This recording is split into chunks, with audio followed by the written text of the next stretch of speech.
ভয়ঙ্কর এক সত্যের মুখোমুখি আপনাদের নিয়ে যাব। সম্প্রতি পশ্চিমবঙ্গের এক মাতব্বর মুসলিম, নাম তার মৌলানা মফিজুল ইসলাম, তিনি বলেছেন ভারতবর্ষের সব কিছুই মুসলিমদের। তিনি হিন্দুদের উদ্দেশ্যে বলেছেন, তোদের বাবার কি আছে এখানে? আপনারা ওই মৌলানা মফিজুল ইসলামের বক্তব্যটা একটু শুনুন। কুতুব মিনার আমাদের, দিল্লি জামে মসজিদ আমাদের, তাজমহল কাদের? আমাদের। হাজারদুয়ারি কাদের? আমাদের। ওই আপনার হুগলি নদীর পাড়ে আছে ইমামবাড়া কাদের? আমাদের। লালকেল্লা কাদের? আমাদের। সারা ভারতবর্ষের যত ঐতিহ্যবাহী জিনিস আছে সবই তো মুসলমানদের। তোমার বাপের কি আছে একবার দেখাও। চিন্তা করুন কি হিংস্র আক্রমণ। আমি আপনাদের সুজয় বলছি, আমার ভিডিও যদি আপনাদের ভালো লাগে এখনই লাইক করুন, সাবস্ক্রাইব করুন এবং কমেন্ট করে বলুন আপনার কি মতামত। আর যারা এখনও সাবস্ক্রাইব করেননি তারা লাল সাবস্ক্রিপশান বাটনটা ক্লিক করে দিন এবং নোটিফিকেশান বেলটা বাজিয়ে অলে একটা ক্লিক করুন, তাহলে আমার সমস্ত ভিডিও সময় মতো আপনাদের কাছে পৌঁছে যাবে। ওদের বক্তব্য, ব্রিটিশ শাসনের আগে পর্যন্ত যেহেতু ভারতে 12th সেঞ্চুরি থেকে মুসলিম শাসন ছিল, অতএব ভারতবর্ষ ওদের বাপের সম্পত্তি। 712 খ্রিস্টাব্দে প্রথম মোহাম্মদ বিন কাসিম ভারতবর্ষের সিন্ধু উপত্যকা দখল করেছিলেন। তারপরে 1000 থেকে 1025 সাল পর্যন্ত মোহাম্মদ গজনি 17 বার ভারত আক্রমণ করেছিলেন। তারপরে 1175 খ্রিস্টাব্দে মোহাম্মদ ঘুরির নেতৃত্বে ভারতের প্রথম মুসলিম শাসনের পতন হয়। তারপর 1206 সালে কুতুবউদ্দিন আইবক দিল্লি সুলতানেট স্থাপন করে। তারপরে খিলজি সাম্রাজ্য, তারপরে ধীরে ধীরে মোগল সাম্রাজ্য। ওই হারামজাদাকে জিজ্ঞাসা করছি, আরে 7ম শতকের আগে আরবে যখন প্রথম ইসলাম ধর্ম প্রতিষ্ঠা হলো, তার আগে বেটা তোদের পৃথিবীতে কোথায় কোন সম্পত্তি ছিল? ভারত তোদের বাপের সম্পত্তি। আপনারা ভাবতে পারবেন না এরা কতটা হিংস্র।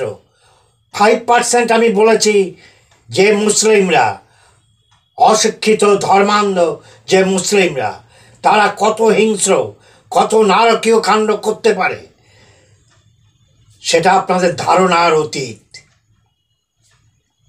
না হলে ওই কয়েকজন আরবের অশিক্ষিত মুসলমান, খুনি, রাহাজানি, ডাকাতি করা মুসলিমরা তুরস্ক, সিরিয়া, ইরাক, ইরান, মিশর এবং উত্তর আফ্রিকার বিস্তীর্ণ অঞ্চল দখল করে নিল তরবারির সাহায্যে, যুদ্ধ করে। একের পর এক সাম্রাজ্য মানুষকে খুন করে ভয় দেখিয়ে ধর্মান্তকরণ করেছে। এরা হচ্ছে সেই মুসলিম। এরা ভয়ানক। কয়েকদিন আগে মুর্শিদাবাদের এক বিধায়ক হুমায়ুন কবির বলেছে, মুর্শিদাবাদে আমরা 70%, প্রয়োজন হলে 30% হিন্দুকে গলা কেটে ভাগীরথীতে ভাসিয়ে দেব। কি দুঃসাহস! এদের বিরুদ্ধে কোনো ফৌজদারি মামলা হচ্ছে না, কিচ্ছু হচ্ছে না।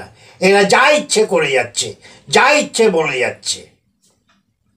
মোদ্দা কথা, হিন্দুরা আজকে বিপন্ন, তাদের ভবিষ্যৎ অনিশ্চিত, তাদের আইডেন্টিটি বিপন্ন।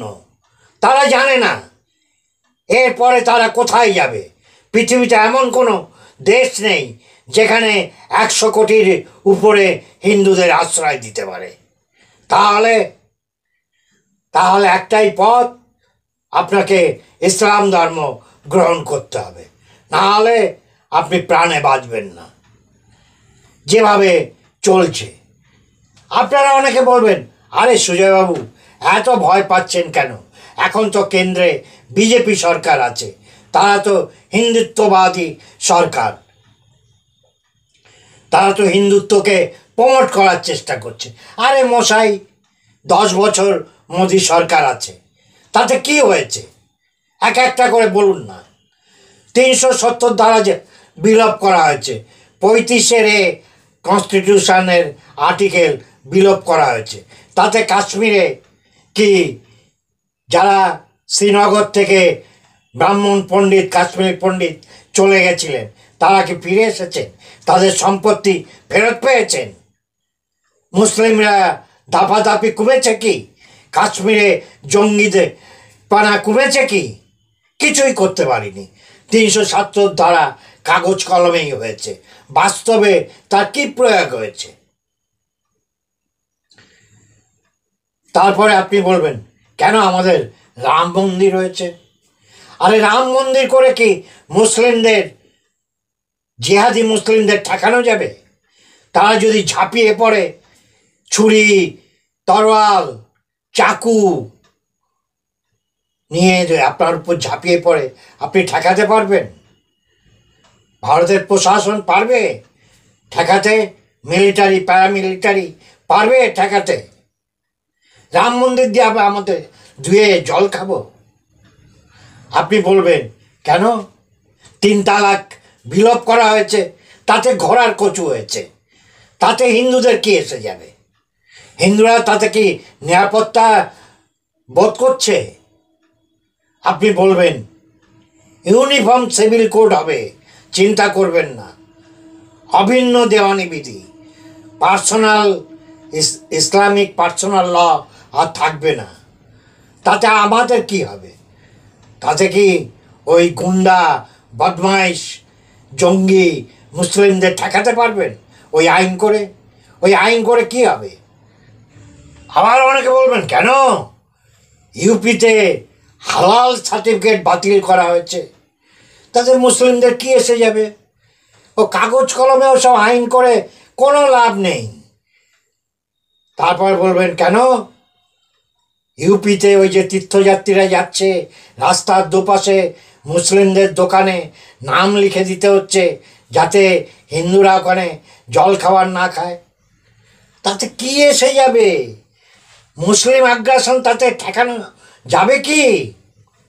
তারপরে শেষ কথা আপনারাই বলবেন, বিজেপি যখন আছে, ভারতকে হিন্দু রাষ্ট্র ঘোষণা করা হবে, বলা হবে ভারতের স্টেট রিলিজিয়ান হচ্ছে হিন্দু। তাতে কি হবে? ঘোড়ার কচু হবে। ভারতে হিন্দু রাষ্ট্র ঘোষণা করলে মুসলিমদের কিছু এসে যাবে না। আসল জায়গা হচ্ছে মুসলিমদের ইনফিল্ট্রেশন, অর্থাৎ অনুপ্রবেশ এবং তাদের জন্ম নিয়ন্ত্রণ। জন্ম নিয়ন্ত্রণ যদি মুসলিমদের না করা যায়, তারা ঝড়ের গতিতে বাড়তে থাকবে। আর এই মুসলিমদের, আমি বারবার বলেছি, এই 5% অসৎ মুসলমান, নিরীহ গোবেচারী সাধারণ মুসলিমদের উত্তপ্ত করছে। তাদের বলছে, তোমাদের জনসংখ্যা বাড়াও, তবেই আমরা নিরাপত্তা পাবো, ভারতবর্ষ তবেই আমাদের হবে। আর তারা 5টা, 10টা, 15টা বাচ্চার জন্ম দিচ্ছে। আর আপনি হিন্দুরা 1টা, 2টো বাচ্চা। এই গাণিতিক বৈষম্যের কারণেই তারা সংখ্যা গুরু হয়ে যাচ্ছে। তারা আমাদের এমনি হেলায় হারিয়ে দেবে। তারা 30%, 40% হলেই ভারতবর্ষ তাদের দখলে চলে যাবে, ইসলামিক স্টেট ভারতবর্ষ তৈরি হবে। আসল কাজ করতে হবে, অনুপ্রবেশকারী মুসলমানদের ধরতে হবে, ডিটেনশন ক্যাম্পে পাঠাতে হবে।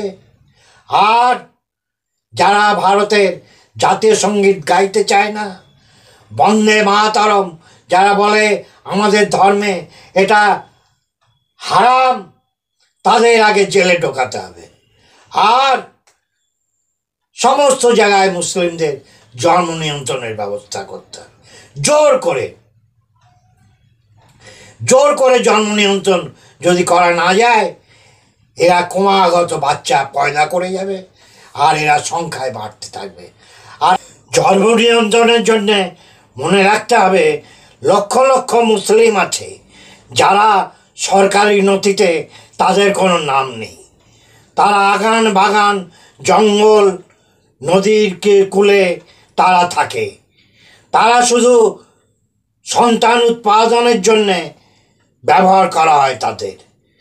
অতএব দরকার হলে সামরিক বাহিনী দিয়ে নির্বীর্যকরণ করতে হবে সমস্ত মুসলমানকে, যাতে একটি বা দুটি সন্তানের বেশি তাদের না হয়। আরেকটি কাজ করতে হবে, সমস্ত মাদ্রাসা বন্ধ করতে হবে। এই মাদ্রাসাগুলি হচ্ছে উগ্রবাদী জঙ্গি তৈরি কারখানা। যেখানে আধুনিক শিক্ষার ব্যবস্থা আছে সেখানে আবার মাদ্রাসা কিসের জন্যে? মাদ্রাসা এখনই বন্ধ করতে হবে।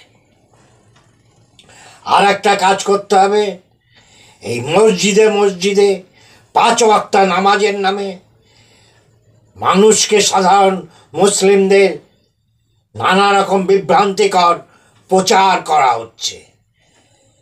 তাদের জঙ্গি তৈরি করার চেষ্টা হচ্ছে। সেই জন্যে প্রত্যেকটা মসজিদে সিসিটিভি এবং অডিও ব্যবস্থা রাখতে হবে, যাতে তাদের কোনো রকম আপত্তিমূলক আলোচনা বক্তব্য সরকারের গোচরে আসে। আর এই অশিক্ষিত, সেই আরবের মুসলিমদের মতো অশিক্ষিত বর্বর খুনি ডাকাতি, এই যে বাকি মুসলিমরা, অশিক্ষিত মুসলিমরা, এরা অস্ত্র নিয়ে বেপরোয়াভাবে রাস্তায় বেরিয়ে পড়লে কাউকে রিয়াত করবে না। এই ঘটনা তো অনেক দেখেছেন আপনারা। বিভিন্ন সময় ভারতবর্ষের বিভিন্ন প্রান্তে মুসলিম সন্ত্রাস দেখেছেন। এই যে প্রথম যারা আরব থেকে ভারতবর্ষ আক্রমণ করেছিল, তারা কজন এসেছিল? 50 জন, 100 জন ঘোড়ার পিঠে চড়ে এসেছিল। এসে আমাদের এখানকার রাজপুত, পাঞ্জাবি সবাইকে এরা হারিয়ে এরা ভারতবর্ষে ঢুকে পড়েছে। কেউ পারেনি এদের ঠেকাতে। এরা হিংস্র ভীষণ, এরা জীবনের পরোয়া করে না। খুন ধর্ষণ এদের জল ভাত। অতএব ভারতবর্ষের সরকার যদি চায় আগামী 20-30 বছরের ভিতর হিন্দুদের নিরাপদে রাখতে, ভারতবর্ষকে মুসলিম রাষ্ট্র না করতে, তাহলে এখনই জন্ম নিয়ন্ত্রণ, মুসলিমদের জন্ম নিয়ন্ত্রণ আর দুষ্ট মুসলমানদের ডিটেনশন ক্যাম্পে ঢোকাতে হবেই। আমি যা বলছি আমার বাস্তব অভিজ্ঞতা থেকে, আমার পূর্বপুরুষদের অভিজ্ঞতা থেকে, যারা বাস্তুহারা হয়েছেন একবার, এবার কিন্তু আর কোথাও যাওয়ার জায়গা নেই। চারপাশে মুসলিম কান্ট্রি হয়ে যাচ্ছে। আফগানিস্তান, পাকিস্তান, এবার বাংলাদেশও পুরোপুরি মুজাহিদদের দখলে চলে যাবে। এই রকম একটা অবস্থায় দাঁড়িয়ে ভারতবর্ষের নিরাপত্তা নিয়ে সিরিয়াসলি ভাবতে হবে। হিন্দুদের নিরাপত্তা নিয়ে সিরিয়াসলি ভাবতে হবে। আবার একটা নতুন ভিডিও নিয়ে আসবো। ততদিন আপনাদের কাছ থেকে বিদায় নিচ্ছি। সকলে সুস্থ থাকবেন, ভালো থাকবেন। নমস্কার।